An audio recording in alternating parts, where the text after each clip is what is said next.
انت عندك اولاد، غيرك عم يحلم وعم يعمل 100 عملية وعم يدفع ملايين لحتى يعمل طفل انبوب وما عم ينجح معه. طيب اطلع على الطرف الثاني، هل هو عايش بنعيم؟ والله العظيم أعرف أغنى أغنياء يتصل بأحد الأشخاص لكي يأكل أمامه صحن فول مدمس أو سندويشة فلافل، لأنه لا يستطيع أن يأكل هذه النوعية من الطعام. ممنوع من الدكاترة أنه يأكل هيك أنواع من الطعام. فهو يعني بس عم يطلع بصديقه كيف عم ياكل مشان يستلذ، بس بالنظر انه شلون عم يقدر ياكل وعم يشرشر الزيت من ايده. ما عم تحمد ربك انت.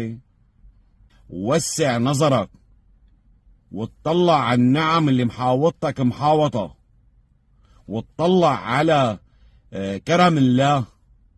والله هناك ناس تحلم يعني انه بس تقدر تنام، يعني الألم يسكن قليلا. طلع على الشيء اللي عندك اياه، لا تطلع على الشيء اللي ناقصك. الشيء اللي ناقصك الله سبحانه وتعالى عم يمتحنك فيه، عم يجربك فيه. هل تصبر وتحتسب هذا الصبر وهذا البلاء عند الله وتؤجر، وستؤجر إذا صبرت وحمدت وشكرت.